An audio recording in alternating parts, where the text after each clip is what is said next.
আসসালামু আলাইকুম, আমি নাইম দক্ষিণ কোরিয়া থেকে।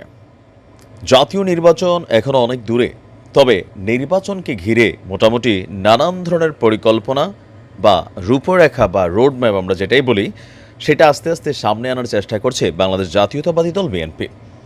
দীর্ঘদিন দেশের বাহিরে থেকে বাংলাদেশের যে সমস্যাগুলো আসলে ক্ষমতার চেয়ারে বসে থাকলে এটা কিন্তু বোঝা যায় না।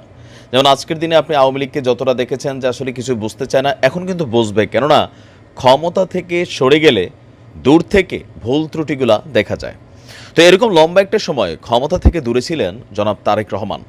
তো এই সময়টা কাল তিনি আসলে সারা পৃথিবীর যে সংসদীয় সিস্টেম আছে, গণতান্ত্রিক সিস্টেম আছে, এগুলাকে সম্ভবত খুব ভালোভাবে অবজারভেশন করেছেন। নতুন একটা প্রস্তাব দিয়েছেন, আমাদের দেশের সংসদ আগে যে সিস্টেমে চলতো সেই সিস্টেমে আর চালানোর ইচ্ছা নেই তার।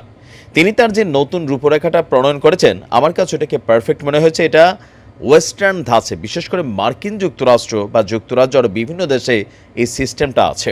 তো সেই সিস্টেমটা এবার সামনে আসতে চাচ্ছেন। আজকে জনাব তারেক রহমান তিনি বলছেন, আমাদের খুবই গুরুত্বপূর্ণ একটা সংস্কার পরিকল্পনার কথা দেশবাসীকে জানানোর প্রয়োজন মনে করছি। দেশে প্রথাগত রাজনীতির সাথে সম্পৃক্ত নন, কিন্তু দেশ গঠন, উন্নয়ন ও পরিচালনায় অংশগ্রহণ করতে চান এমন অসংখ্য জ্ঞানী, গুণী, শিক্ষক, শিল্পী, সাহিত্যিক, সাংবাদিক, গবেষক, চিকিৎসক, বিশেষজ্ঞ এবং মানবাধিকার কর্মী রয়েছেন, কিন্তু বর্তমান সাংবিধানিক কাঠামোতে তাদের পক্ষে সংসদে সদস্য হিসাবে অবদান রাখার সুযোগ নেই। তাদের সেবা আর অবদান দেশের কাজে লাগাতে বিএনপি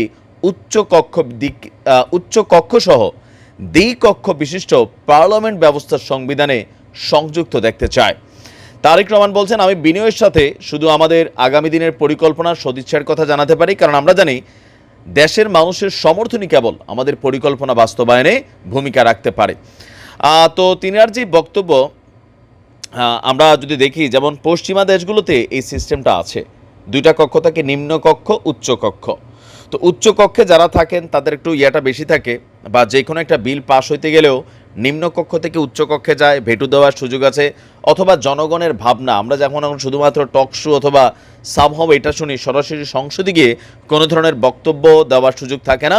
সেই ক্ষেত্রে এই দ্বিকক্ষ বিশিষ্ট যদি পার্লামেন্ট হয়, আমি মনে করি বাংলাদেশের প্রেক্ষাপটে এটা এক যুগান্তকারী সিস্টেম হবে।